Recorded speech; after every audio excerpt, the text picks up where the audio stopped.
Et tu as également été voilà, mannequin. Pour ça, je vais juste te demander un petit défi. Est-ce que tu peux m'apprendre à défiler comme toi, s'il te plaît? Ouais? Je peux, oui. Ok, let's go, on y va.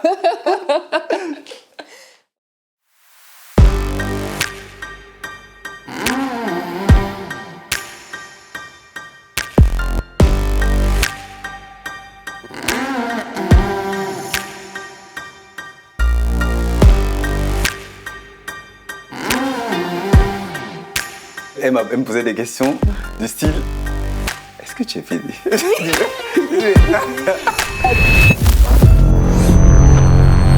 Dans un monde où la différence est perçue comme un handicap, où l'incompréhension peut parfois être synonyme de rejet face aux personnes qui n'ont pas forcément cette connaissance des différences, il est important de rappeler que toute cette diversité aujourd'hui constitue le monde dans lequel nous sommes. Il est important de le comprendre, mais également de l'accepter.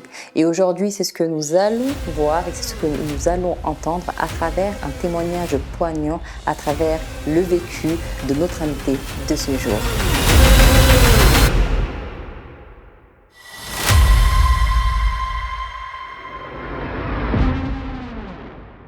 Bonjour à tous, bienvenue sur Emma, écoute-moi aussi, l'émission qui vous donne la parole.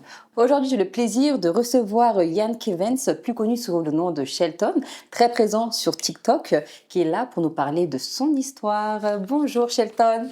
Bonjour Emma. Alors, merci beaucoup d'avoir accepté cette invitation-là. Écoute, c'est un plaisir. Hein. Merci, plaisir partagé. Alors Shelton, on te connaît énormément sur les réseaux sociaux à travers ta prise de position et ta particularité puisque tu es androgyne. Exactement. Mais avant de rentrer dans ce sujet-là qui est très très intéressant, j'aimerais comprendre un peu ton contexte familial dans lequel tu as grandi et qui est Shelton au final. Alors Shelton, c'est un petit jeune, voilà. Parce que je suis encore jeune. Hein. On est toujours jeune. Bah oui. Alors, j'ai grandi dans une famille modeste, on va dire, entourée de plein de frères et de sœurs. J'en ai beaucoup. Hein. Ah oui, combien? J'en ai, je crois, j'ai 3 petites sœurs. Oui. J'ai 2 petits frères. J'ai un grand frère et 3 grandes sœurs. Ah oui. Ouais. On n'a pas tous les mêmes parents, mais. Ouais, mais c'est une belle fratrie, quoi. Ouais, voilà, c'est la famille, exactement. D'accord. Donc, franchement, moi, mon enfance et tout était tellement bien. Parce que, quand je pense à mon enfance, j'ai toujours de bons souvenirs de mon enfance. L'adolescence, c'était un peu plus compliqué. Parce que tu grandis, tu apprends à te connaître, il y a des choses qui changent, voilà, morphologie et autres. Donc là, c'est un peu... c'est là où tu essaies de comprendre qui tu es, en fait. Ouais. Et justement, par rapport à cette transition-là, à quel moment tu as pris conscience, justement, peut-être que tu étais, on va dire, différent des autres, entre guillemets? Alors, on va dire que c'est à l'âge de 16 ans. 16 ans? Ah oui, quand même, c'était tard. Oui, 16 ans ou 17 ans, je sais pas, j'étais en seconde, je me rappelle bien. Ce jour-là, je sortais d'un cours d'éducation sportive et j'ai rencontré 2 messieurs qui m'ont dit toi, tu ressembles à une femme, hein, si tu étais une femme et tout, bref. Voilà, je vous épargne les détails. On a compris. Mais qu'est-ce que c'est déplacé aussi? Vraiment. Et je me suis dit, mais pourquoi à chaque fois on me dit ça? Parce qu'on t'avait déjà fait des remarques comme ça. Oui, mais c'est pas les choses auxquelles je prêtais attention parce que je me disais, bon, quand on dit à un garçon que t'es beau comme une femme, enfin, c'est que vraiment le garçon il est beau. Ça, je me suis dit, c'est bien. Donc, mais ce jour-là particulièrement, je suis rentré à la maison, j'ai pris mon téléphone, j'ai regardé, j'ai tapé sur Google homme qui ressemble à une femme, j'ai trouvé le mot androgyne. Je me suis dit, tiens. Je pense que je suis ça, hein. Je suis androgyne, je pense. Et j'ai regardé quelques images et il y avait des hommes qui ressemblaient à des femmes, il y avait des femmes aussi qui ressemblaient à des hommes et tout, et voilà. C'était des mannequins et autres.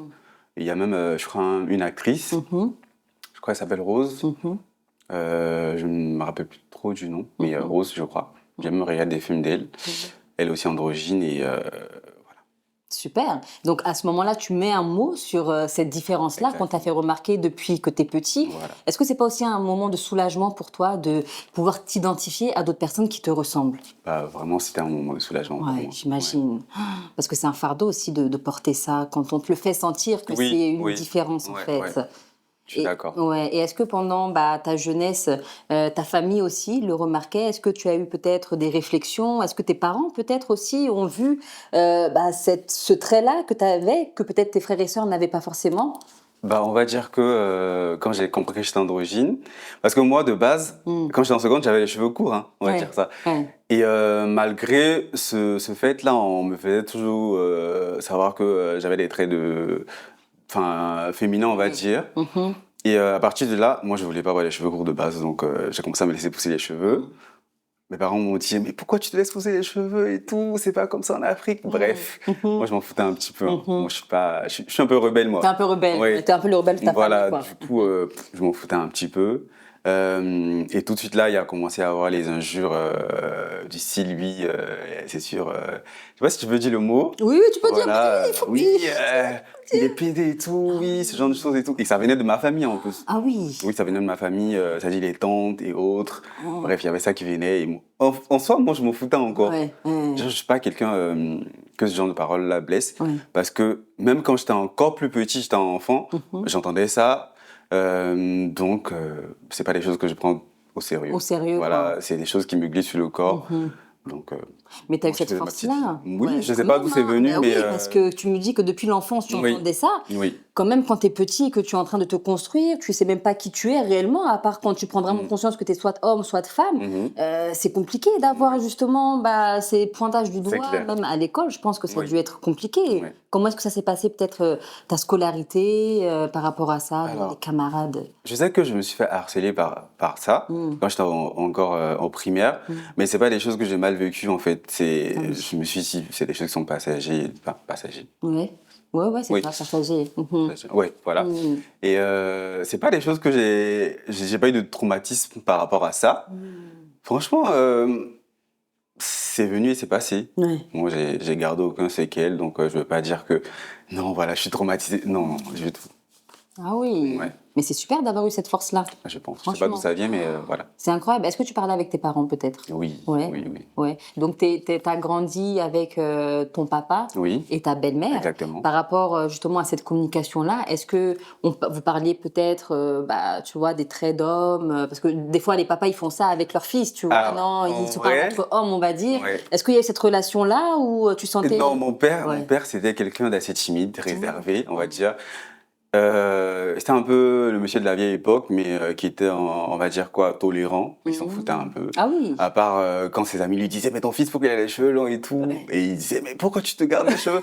Bref, sinon, mon père, c'est quelqu'un qui était, franchement, je pense qu'il était comme moi, tranquille, sympa. Il était tout le temps souriant, voilà. Ma belle-mère, elle était plus dure. Voilà. Mais elle aussi, il y a eu des phases, mais aujourd'hui, on s'entend super bien. Enfin, c'est ma maman, on va dire ça. Voilà. Elle me posait des questions du style, est-ce que tu es pédé?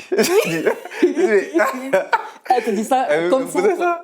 En fait, des fois... oui, elle se posait la question. Oui, des fois à la télé et tout, on regardait des films où il y avait des gays et tout qui s'embrassent. Elle me dit, mais pourquoi? Elle commençait à les critiquer, elle me dit, mais pourquoi tu critiques pas aussi? Qu'est-ce que tu veux que je dise en fait? Elle voulait que tu appuies pas pour montrer que je suis pas comme eux. Mais non, mais... Sinon, en vrai... Voilà. Surtout qu'en plus, c'est des Africains. Voilà, il y a quand même un côté archaïque avec des valeurs qui prônent, tu vois. Et surtout, ce côté-là, c'est pas accepté encore comme il se doit, je pense. Donc, il y avait aussi peut-être de leur part cette envie-là que tu montres que, t'es bien un homme, que tu aimes bien les femmes, de prouver, en fait, au-delà de ton apparence, en fait. T'as senti une pression pendant cette période-là, quand t'étais peut-être chez tes parents? Il y avait une pression, mais je l'ai pas sentie. Ah, il y avait une pression, tu l'as pas sentie?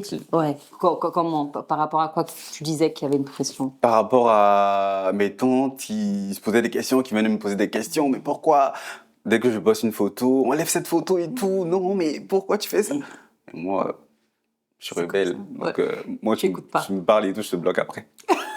Comme ça, tu vois plus. Comme ça, tu vois plus mes photos. Tu vois plus mes photos et tout, tranquille. Voilà. Tu me suis tel compte et tout, je crée un nouveau compte. Je poste mes trucs là-bas et voilà. Donc en fait, tu t'en fichais de perdre même des membres de ta famille? Non, je m'en fichais en fait. T'as préféré te choisir toi, la personne que t'étais, l'assumer, au lieu de te cacher derrière une identité pour plaire aux autres. C'est ça. Waouh, ça c'est fort ça. On va dire ça. Vraiment, c'est très fort. Et par rapport à l'élément déclencheur, parce que tu me disais qu'à un moment, tu avais les cheveux courts, après tu les as laissés pousser, mais sur cette partie-là où vraiment tu t'es dit qu'il fallait que tu t'assumes, selon toi, ce serait quoi l'élément déclencheur? En vrai, je pense que j'ai toujours su que même étant plus jeune, que j'avais cette différence-là. Et en fait, je ne savais pas comment déjà l'assumer. Et on va dire aussi que c'est à cause du mannequinat, parce que quand tu es dans le mannequinat, t'as beaucoup de gens différents. On t'accepte tel que tu es. On va dire, plus que j'ai su m'entourer de gens qui m'ont fait me sentir bien. Et c'est de là que c'est parti, en fait. Voilà. Donc vraiment aussi avoir cette ouverture d'esprit, de rencontrer d'autres personnes, de voir aussi d'autres personnes différentes comme soi-même en fait. Et ça te permet de s'accepter et de vouloir aussi prouver que tu existes tel que tu es en fait. Voilà. Ça c'est top ça. Ensuite, tu as fait aussi, j'ai vu des études, donc tu as eu un bac littéraire. Oui. Et ensuite, tu as fait 3 années dans le monde du mannequinat en Côte d'Ivoire et tu as même été co-animateur pour une chaîne de mode avec un peu de radio et de cinéma. Un beau palmarès en termes de carrière professionnelle. C'est clair. Dans le monde du travail, comment est-ce que tu étais perçu? Est-ce que tu sentais qu'il y avait des différences? Est-ce que tu as eu des difficultés peut-être à t'intégrer dans le monde social? Alors, on va dire que déjà, de base, moi, j'ai jamais voulu travailler en administration. On dit ça comme ça. Hein. Ouais, c'est ça. Voilà. Parce que, par exemple, en Côte d'Ivoire, pour un homme, il faut avoir les cheveux courts. C'est-à-dire que tous ceux qui travaillent en administration, il faut avoir les cheveux courts. Et moi, je me suis dit, quand j'ai fini mes études et tout, quand j'ai eu mon BTS, je me suis dit, déjà, je ne vais pas travailler là-bas parce qu'on me demande de me couper les cheveux. Et c'était hors de question. Non, c'était hors de question. Donc, je me suis plus tourné vers le milieu artistique. Et de là, dans le mannequinat, a découlé le cinéma. Et de là aussi a découlé la radio et aussi la télé. Voilà. Donc, je me suis senti très, très bien. Parce que c'est pour même ma différence qu'on m'appelait pour des rôles et tout ça. Donc, écoutez, moi, je me suis dit, tant mieux. Voilà. Ouais. Donc, au final, cette différence, elle fait ta force, en fait, aujourd'hui. Parce que c'est atypique, quand même. On parle des androgynes. Est-ce que tu peux revenir un peu sur ce terme-là pour les personnes qui ne connaissent pas, peut-être? Alors, pour les personnes qui ne connaissent pas, être androgyne, c'est être une personne dont l'apparence est difficile à cerner à première vue. C'est-à-dire que lorsque tu vois un androgyne, tu te dis, est-ce que c'est un homme? Non, c'est une femme. Et t'as toujours ce doute-là, t'es toujours dans ce truc-là. Et en fait, pour les gens, faut être soit hyper masculin, entre griffes viril, ou faut être, pour une femme, faut être vraiment féminine, savoir les cheveux longs. Alors que je dis toujours, il y a des femmes qui ont les cheveux courts, c'est pas pour autant qu'elles sont plus des femmes. Il y a des hommes qui ont les cheveux longs, c'est pas pour autant qu'ils sont plus des hommes. Et moi, en fait, quand j'ai su que j'étais androgyne, je me suis dit, je vais pas aller, parce que on va dire qu'il y a des androgynes qui sont plus féminins, qui même sont transgenres et tout ça, où il y a des androgynes qui sont plus masculins, qui veulent plus montrer que voilà, je suis... D'accord, forcer un peu, quoi. Mais moi, je me suis dit, je reste dans le juste milieu, je suis androgyne et tout, je m'accepte tel que je suis. Ça fait que dans mon vestiaire, j'ai des choses qui tendent vers le féminin, j'ai des choses qui tendent vers le masculin. Je suis entre les deux, entre les deux. Et c'est ce qui fait ma force et tout. Mais en fait, j'ai toujours l'impression que les gens me reprochent le fait que je ne sois pas... Masculin. Mais je dis, mais même si je voulais être hyper... Enfin, je ne peux pas changer mon visage, en fait, en soi. Mon corps, il n'est pas androgyne, il n'y a que mon visage. Donc, en soi, je n'ai pas choisi mon visage, je suis tel que je suis, je ne vais pas me couper les cheveux pour vous faire plaisir. C'est hors de question, en fait. Bien sûr. Voilà, je m'habille comme je veux. Je sais que je suis un garçon, je suis un homme, je le revendique tout le temps. Jusqu'à preuve du contraire, j'ai pas encore dit que je voulais faire de transition pour être une femme. Ça ne m'intéresse même pas. Ça t'intéresse pas? Non. Ouais, c'est vrai. Tu t'es posé la question à un moment? Oui, je me suis déjà posé la question, mais non, je me crois même pas.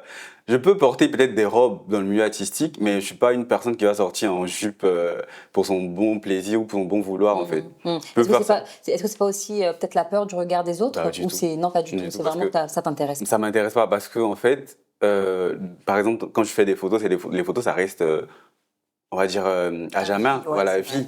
Donc faire des photos et les poster dans des tenues de femmes, ou même faire des défilés en tenue féminine, vraiment féminine, peut-être des robes ou des jupes et autres, tu passes devant les gens et tout. Je pense que ça c'est pire en fait, parce que les images ça reste, c'est pas tu sors aujourd'hui, tu rentres, voilà, ça reste. Donc après, j'ai pas peur du regard des gens, c'est ce qui fait ma force et tout. Les injures et tout, j'en reçois tout le temps, ça fait partie de mon quotidien. Et je vais pas dire aussi que je reçois tout le temps des injures, j'ai aussi des personnes qui m'apprécient, qui te soutiennent, qui me soutiennent et tout ça, donc en soi, je vis bien, on va dire. On va revenir sur cette partie-là, parce que tu es sur les réseaux sociaux, donc c'est vrai qu'il y a quand même une communauté qui te suit. Mais avant ça, j'aimerais savoir aujourd'hui, quand tu te regardes dans le miroir, tu te sens quoi? Tu te sens homme? Tu te sens femme? Tu te sens comment? Franchement, quand je me regarde dans le miroir aujourd'hui, je vois un homme. En fait, ce qui est bizarre, c'est que quand je me regarde, je ne vois pas cette partie féminine de moi, en fait.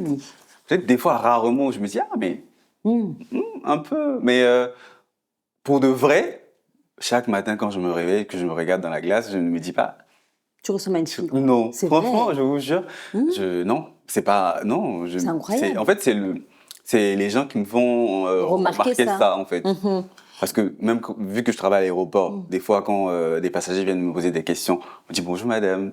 Quand je parle, on me dit ah, excusez-moi. Tu préfères qu'on dise il ou elle? Bah, il, ça me va. Mais elle aussi. La réaction des gens quand ils ont entendu ma voix par Tian. Salut, c'est Ethan, tu vas bien? Ça va? Wow. Yo, ça dit quoi? Ça va et toi? Hein? Je sais pas comment ils disent ça, mais ils disent que vous êtes garçon, mais les gens savent pas si vous êtes une fille ou un garçon. Et c'est androgyne, c'est ça le mot. Androgyne. C'est ça. Et j'ai vu des vidéos de vous et les gens, leurs réactions. Ouais. Madame, vous êtes belle. You are so beautiful. Thank you. Il a dit thank you. Ah mais non, mais c'est un garçon. Je suis choquée. On dirait une fille. Non, j'aime. Vous êtes trop beau. Merci.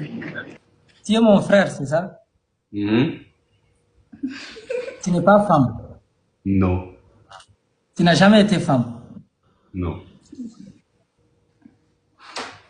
Une personne androgyne, c'est ça? Tu es androgyne? C'est cela. Wallahi, on dirait que c'est une femme, subhanallah. Excusez-moi. Oui, c'est ça aussi, parce qu'il y a la particularité entre le visage et la voix. Parce que c'est ça, en tu as une voix grave, tu vois, une voix d'homme, que tu es un homme. Et ça aussi, tu en as fait un peu un jeu sur les réseaux sociaux avec les pranks. Oui. Voilà, c'est trop marrant. Et je regarde, je rigole, quoi. C'est trop marrant. Mais justement, il y a cette particularité-là, parce que quand les personnes te voient, ils ont ce premier abord, peut-être de te prendre pour une femme. Oui. Et il y a tout ton côté masculin qui ressurgit, en fait, et ça peut surprendre, en fait. Donc, tu m'as dit que quand tu te regardais, tu te prends, tu ressens que tu es homme, en fait, tout simplement. Et dans ton vestiaire aussi, tu as des côtés, des pièces peut-être un peu plus efféminées, peut-être, des pièces aussi masculines. Donc, en fait, tu as réussi aujourd'hui à jongler entre qui tu es et ce que tu représentes aux yeux des autres. C'est clair. Tu as réussi à trouver ton équilibre, ton style, etc. Ça, c'est aussi très bien. C'est une chose aussi à soutenir par rapport à ça, réussir à trouver son équilibre quand on est androgyne. En tout cas, pour ce cas-là, tu portes également des talons. Oui. Donc, comment est-ce que tu... Ouais. En fait, les talons, c'est plus... c'est plus des bottines, et je pense que ça appartient au vestiaire féminin comme masculin. Parce que, en fait, si une autre personne, autre que moi, qui n'est pas androgyne, porte des... On va dire... un garçon viril et tout, comme la société veut le dire, ils vont pas lui reprocher du fait... Ah mais non, c'est des talons, en fait. Alors que moi, parce que dans la vie de tous les jours, moi, je m'habille pas... je porte une chemise... je porte un pantalon d'homme, voilà, et je mets mes bottines. En fait, on va dire que c'est les bottines qui sont plus, peut-être ce côté qui se rapproche du féminin, on va dire, ou peut-être des manteaux, voilà. Sinon... Et dans ta manière? Dans ma manière. Est-ce que tu penses que tu es un peu efféminé ou... Peut-être, mais je pense que ça, c'est plus avec ma meilleure amie. Parce qu'elle, voilà. Mais même au travail, par exemple, on me reproche le fait que, mais Chetan, pourquoi en fait, toi, tu as ce visage-là, et t'es pas maniéré et tout. J'ai dit, ça peut partir de moi, je suis comme ça, en fait. Je suis pas faux folle, en fait. Je suis moi, c'est comme ça, moi, c'est moi dans la vraie vie, en fait. Et on me reproche, je me dis, mais pourquoi même quand je suis arrivé au travail, au départ, on me demandait, est-ce tu veux qu'on te dise madame ou monsieur? Ah oui. Je dis, monsieur, je suis en veste. Ouais. Parce qu'il y a peut-être aussi cet amalgame-là entre le fait d'être androgyne et transsexuel ou gay efféminé, en fait. Tu vois, il y a tout un amalgame aux yeux des gens, dans la tête des gens. On se dit que, il est androgyne, mais on ne sait pas trop ce que c'est. Ça veut dire qu'il est peut-être gay aussi, donc il est censé avoir des manières. Et quand on voit que tu l'as pas, ça étonne, en fait. On se dit que, toi, tu n'es pas un gay normal. C'est ça, en fait. Tu vois, non, on se dit ça peut-être, en fait, par rapport à la perception qu'on a. Je pense que oui. Et généralement, est-ce qu'on te demande si tu es gay? On me pose la question tout le temps, au travail même. Quand ils ont su que j'avais un enfant, ils m'ont dit, toi, tu n'es pas gay? Je dis, mais... C'est vrai. Mais même si j'étais gay et tout, est-ce qu'un gay, ça peut pas avoir un enfant? Oui, c'est vrai. Je sais pas, en fait. Ma sexualité, c'est un truc, c'est personnel, c'est personnel à moi. Est-ce que ça te dérange? Ça me dérange pas du tout, parce que je sais, en fait, Je sais que les gens ont cette habitude, on a tous cette habitude-là de juger une personne à l'apparence. Par exemple, moi, je serais pas moi, j'aurais rencontré quelqu'un qui me ressemble, j'aurais dit, mais Oui, c'est il est vrai. maquillé, en fait. On a cette impression-là, on a ce truc-là, c'est naturel. Donc moi, j'en veux pas les gens. Quand tu me poses la question, je te réponds clairement. Moi, je réponds clairement à tous ceux qui me posent la question et tout. Voilà. Après, faut aussi garder ce côté-là de mystère et tout de sa personne. C'est pourquoi moi, je vais jamais venir sur les réseaux dire oui, je suis hétéro. Je dis, si vous voulez penser que je suis hétéro, c'est votre problème. Parce que je suis gay, ça c'est votre problème. Moi, à tout le monde, ce que vous T'as pas besoin voulez, de prouver, en j'ai pas fait. besoin de prouver. En fait, je sais pas pourquoi je devrais me lever et dire oui, je suis un garçon. Donc, franchement, c'est toujours tellement ridicule. Ils attendent ça de toi. Non, je trouve ça en fait. ridicule. Ouais, ils Franchement, attendent ça de même toi. si je fais ça et tout, vont se dire ah non, il force et tout. Ouais, au final, t'as pas de place, en fait. Il n'y a pas de juste En fait, milieu. peu importe ce que tu vas faire, les gens vont critiquer. Donc, C'est vrai. vaut mieux- Reste comme tu es, en Voilà, fait. vaut mieux Fais faire ce que tu as envie de voilà, faire. c'est tout. Et t'as jamais eu d'attirance vers les hommes? Franchement, Si maintenant, aujourd'hui, tu dois te mettre en couple avec quelqu'un, c'est avec qui? Bah, avec un humain.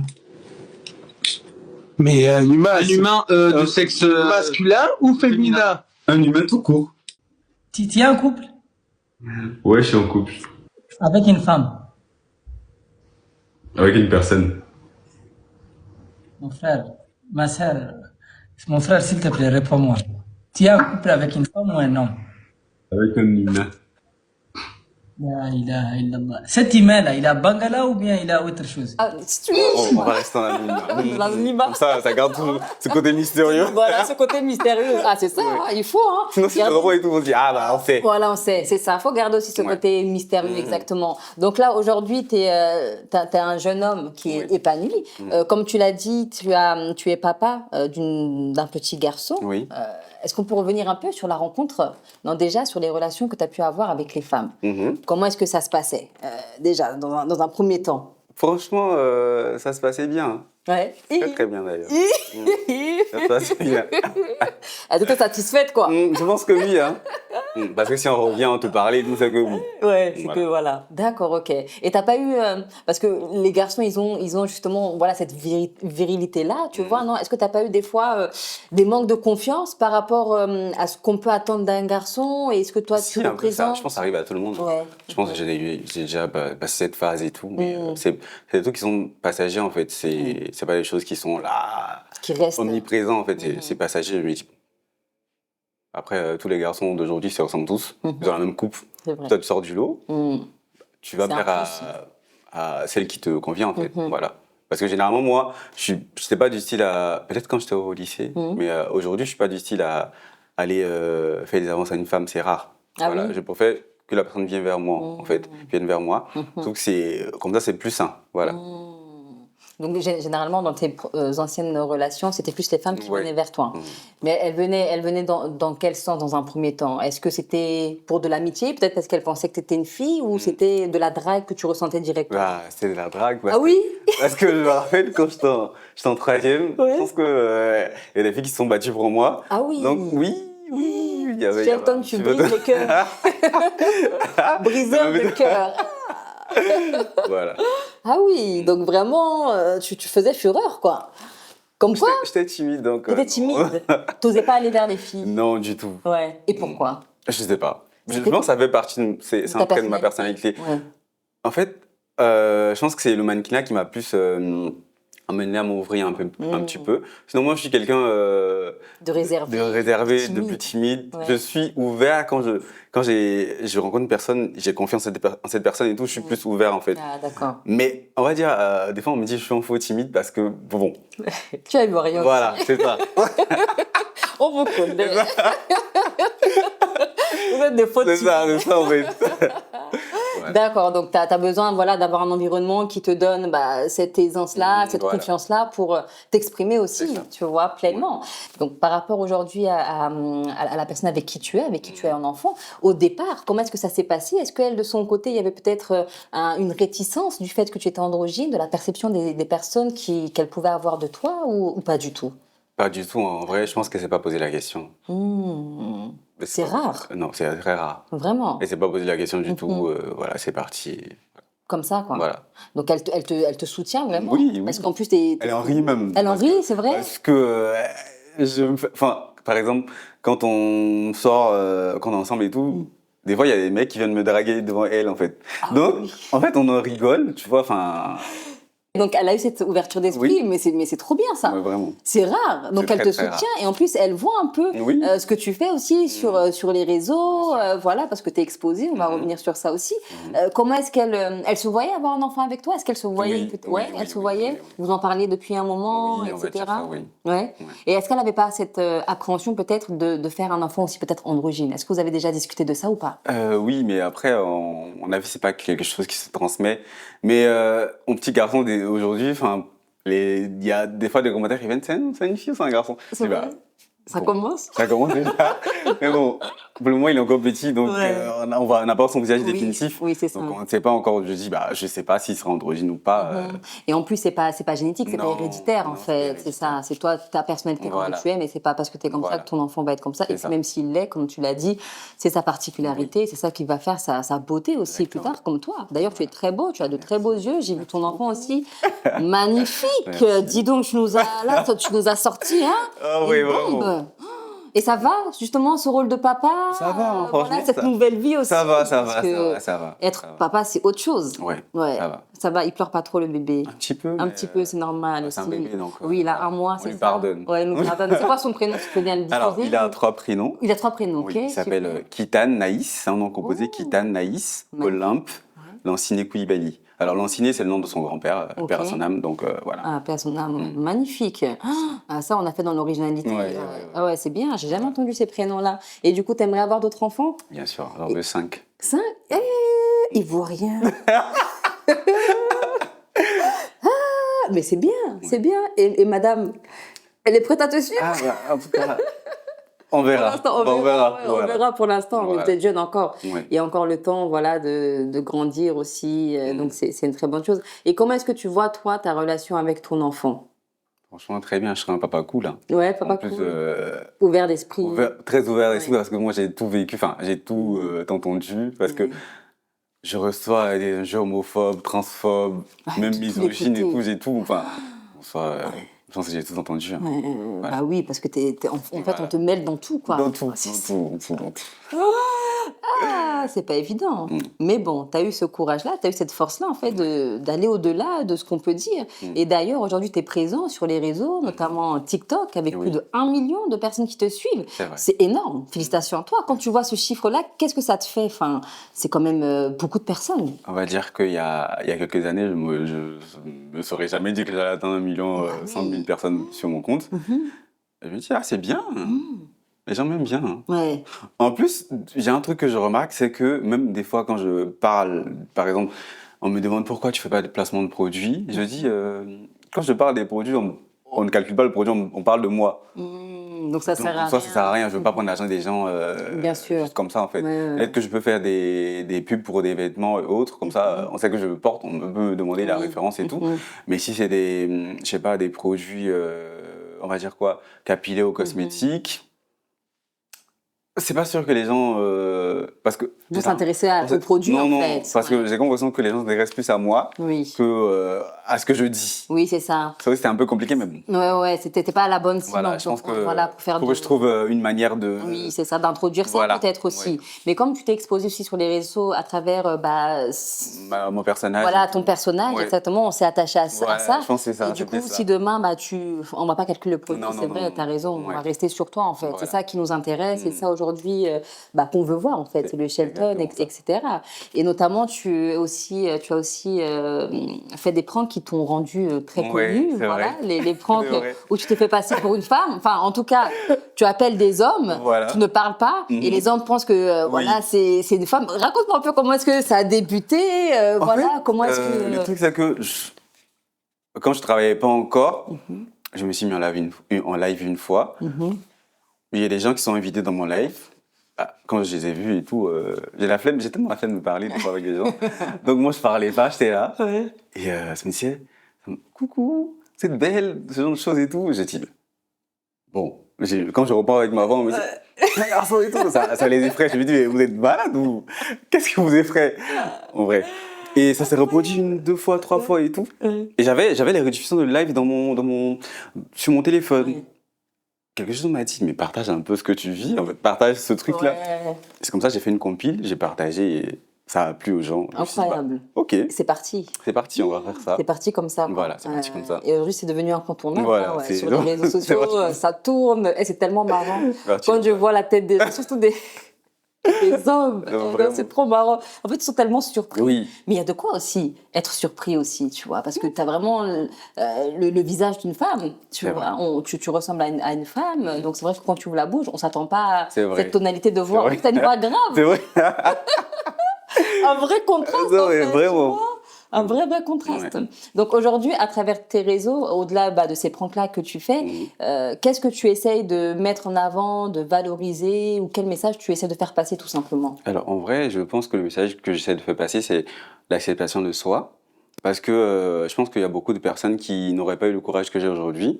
Parce que même en Côte d'Ivoire et tout, je pense qu'à la base et tout, les gens ne savaient même pas c'était quoi le mot androgyne. Je pense que j'ai été ce précurseur-là de ce mot-là et j'ai été aussi cette personne-là qui a en vrai donné confiance à toutes ces personnes-là qui me ressemblent. Donc moi, je veux dire aujourd'hui, peu importe ce que tu es, peu importe comment tu te sens, une fois que tu as cette tête que tu es, que tu ne fais pas du mal aux autres et tout, voilà, moi, vis ta vie, en fait, on n'a qu'une seule vie. On est encore jeune et même quand je serai vieux, je pense que je serai toujours un vieil androgyne. Donc, on n'a qu'une seule vie, vivons en fait. Voilà, parce que, comme on dit et tout, mon père il est décédé aujourd'hui, je ne l'ai pas accompagné dans la tombe. Donc, son âme, il est décédé il y a combien de temps? Il est décédé en 2022. En 2022? Ah, c'est récent quand même. Ah oui, j'imagine que ça a dû aussi t'impacter. Oui. Énormément. Oui, quand même. Ah oui, et là, ça va mieux quand même par rapport à ça? Là, ça va. Ça va, lui, non, quoi. Ouais, t'aurais bien aimé qu'il voie ton enfant. Voilà, c'est sûr. Oui, c'est ça. Sûr. C'est pas facile. Non. Ouais, mais t'as toujours des liens avec sa... Oui, bien sûr, bien sûr. Toujours. C'est ta maman aujourd'hui. Oui, tu la prends comme ta maman. Elle t'accompagne aussi, etc. Est-ce qu'il y a eu des complications par rapport à ça, au fait que tu sois androgyne avec elle ou pas du tout? En vrai... Pas vraiment. Je pense que c'est plus ses sœurs qui lui disaient oui, mais ton fils et tout. Mais aujourd'hui, elle me dit mais t'es mon fils et tout. Voilà, je m'en fous de ce que les gens disent. Donc voilà, avec mes sœurs et tout. En fait, moi je dis ma famille, c'est plus mes sœurs, ma mère et tout, mon fils et voilà. Tes frères aussi, tu les... Oui, bien sûr. Bien sûr. Ils te soutiennent? Oui. Est-ce qu'il y a un moment où ils comprenaient peut-être pas, voilà, ta personnalité? Oui, il y a un moment, mais après, moi j'ai pas expliqué grand-chose. Ils ont compris après. C'est tout. Ouais, regardez-moi. Non. Faut pas trop parler. Non, voilà. Et on revient sur la partie des réseaux sociaux. Tu reçois beaucoup de messages de soutien, mais également beaucoup de messages de haine, des insultes. Comment est-ce que tu fais au quotidien pour digérer ça? Comment est-ce que tu fais pour aussi aller au-delà de ça, pour continuer à être présent sur les réseaux? Je pense que je les ignore. Tu les ignores? Parce que, enfin, c'est pas des choses qui m'atteignent. Comme je dis toujours, innover en fait, parce que les choses que vous dites, c'est des choses que j'entends depuis que je suis petit. Donc, peut-être qu'on va dire, au départ, ça m'affectait, mais aujourd'hui, ça te fait plus rien. Ça me fait plus rien en fait. Genre, je regarde, limite, ça me fait rigoler. Et surtout quand je regarde le profil des gens, je me dis, mais c'est pas des gens qui atteignent à Cheville et tout. Donc, ça a rien de critiquer. Bah oui, vraiment, je me dis, non. Ça vaut pas le coup, quoi, de te mettre mal pour ces personnes-là. J'aimerais bien que tu fasses, un message de sensibilisation par rapport à ça, parce qu'il y a beaucoup de personnes aujourd'hui qui se mettent sur les réseaux sociaux et qui n'ont peut-être pas cette conscience-là ou cette force-là de se dire, c'est pas grave, c'est des personnes qui me critiquent, mais ça doit pas m'atteindre. Et pour autant, ça les atteint. Il y en a même qui se suicident à cause de ça, tu vois. Peut-être sensibiliser aussi sur cette approche-là, que être sur le réseau, c'est pas anodin.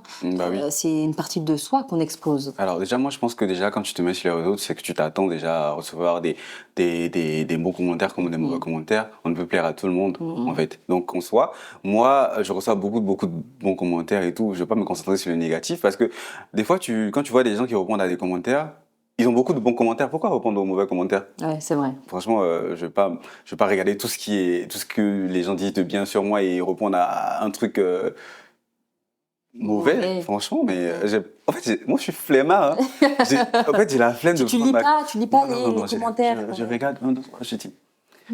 En fait, quelque chose me dit réponds. Après, je me dis non, j'ai la flemme. En plus, je vais répondre et tout. Ça n'a rien changé. Il y a des gens qui sont bornés à vie, ils vont rester comme ça. Même si tu réponds à 100 000 commentaires et tout négatifs, tu vas toujours recevoir un autre qui sera négatif. Donc ça, non. Donc accepter en fait les critiques ou les personnes qui... Ou si tu sais que tu peux pas accepter les mauvais commentaires, supprime-les. Moi je vois quand un commentaire me blesse et tout, je supprime. Et ça t'arrive de supprimer? Oui, ça m'arrive. Mais en soi... Quel genre de commentaires? Les commentaires que je supprime, c'est les commentaires en dessous des vidéos de mon fils en fait. Parce que je vois des gens qui disent ah oui, il sera comme son père et tout, il sera PD comme son père et tout. Là je supprime parce que je me dis c'est pas marrant. Ouais. Je me dis les gens sont graves. Je me dis pardon. Là je supprime et tout. Sur un bébé. Le petit il a rien fait, il sait même pas qu'il est là en fait. Mais attends. Donc, mais ça c'est l'ignorance des gens. Mais je vois, en plus le pire c'est que je vois les gens tapoter là, tu vois. Limite, j'ai vu ça une fois, je crois que c'est avant-hier. J'ai vu ça m'a fait rire, je me suis dit lui il est bête quoi. J'ai supprimé parce que je me suis dit je veux pas garder les mauvais commentaires sous les posts de mon fils et tout, voilà. Bah oui, c'est ça. Sinon moi faites ce que vous voulez. C'est pas grave. Non, c'est pas grave. Les épaules pour. Voilà, j'ai les épaules pour. Waouh. Voilà. Waouh. Mais franchement, félicitations à toi, Shelton, pour ce beau parcours aussi, pour cette force que tu as et ce que tu transmets, et aussi pour mettre en lumière cette communauté-là, cette partie de la société qui est peu visible, qui est incomprise aussi à travers ta personnalité et surtout à travers le fait que tu t'assumes. C'est ça dont on a besoin aujourd'hui, des personnes qui assument qui elles sont, qu'elles soient différentes ou pareilles ou peu importe en fait, parce que c'est comme ça que tu es. Est-ce que tu es croyant d'ailleurs? Ou c'est délicat? C'est pas obligé? Non, c'est pas délicat. Franchement, moi, j'ai grandi dans une famille... Enfin, mon père, il était musulman. Ma mère, elle était chrétienne. Je suis allé à l'église catholique, j'ai fait le catéchisme. Voilà. Je me suis arrêté en 3e année. Ça t'intéressait pas trop. En fait... C'était pas vers ça que tu voulais aller. Au nom du père, du fils, t'as dit ça va. Et là où on devait me baptiser, j'ai disparu. Mais ma mère m'a dit oui, les démons t'ont emporté. J'ai dit oui, les démons m'ont emporté. Voilà. Je suis dead. T'as dit t'as carrément disparu. Là, c'était comme... Voilà. Donc, et pourquoi t'as disparu? Je sais pas. Franchement, je sais pas. Peut-être la peur, peut-être. Non, même pas. Tu voulais pas, en fait. En fait, je pense que j'avais la flemme. Moi, la flemme? Ouais. Parce que quand je vais aller à l'église, en fait, il faut être assidu aux messes. Il faut aller chaque fois à 9h et tout. Moi, je dors. Donc, je me réveille toujours en retard. Arrivé un moment où je me suis dit, non, ça va. C'est pas possible, ça colle pas avec ma vie. Non, je reste à la maison. Je crois en Dieu en moi-même. Je suis parti, j'ai disparu. Voilà.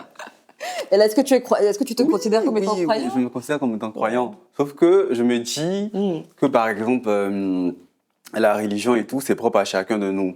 Et en plus, je pense que le christianisme, c'est quelque chose qui, on va dire, facilite les mœurs dans la société, en fait. Parce que aujourd'hui, par exemple, on tape sur la Bible pour juger les gays et autres.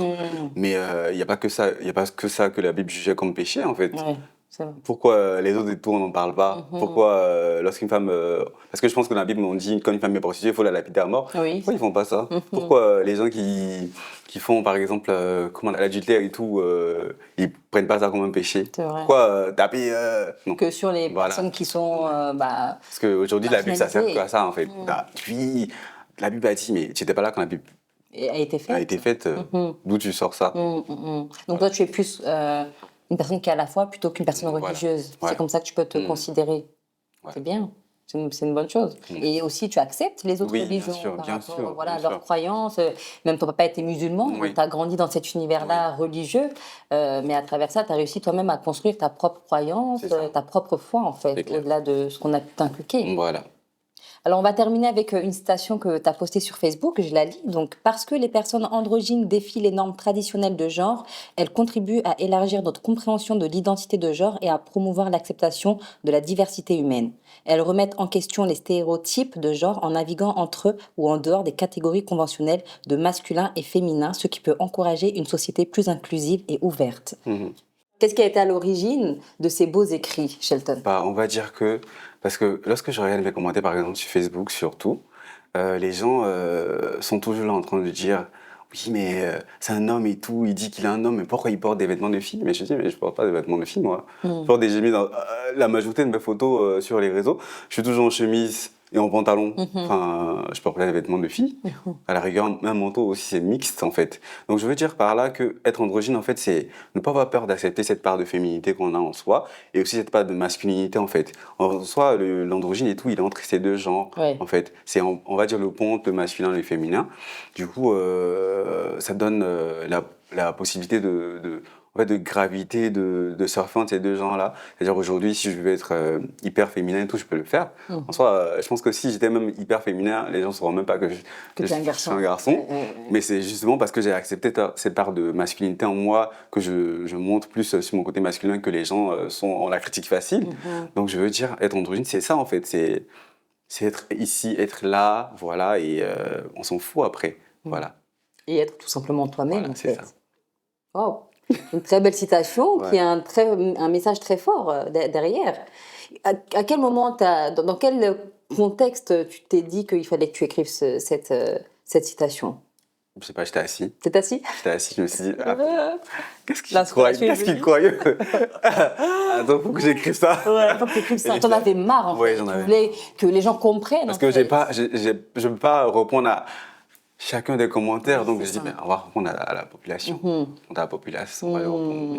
Merci beaucoup, Shelton, en tout cas, pour ce beau témoignage et également pour les conseils que tu as donnés aujourd'hui aux personnes peut-être qui se sentent mises à l'écart avec des spécificités et des particularités. Oui. Et merci à vous d'avoir regardé cette interview jusqu'à la fin et je vous dis à très vite pour une nouvelle émission de Emma. À bientôt. Ciao, ciao.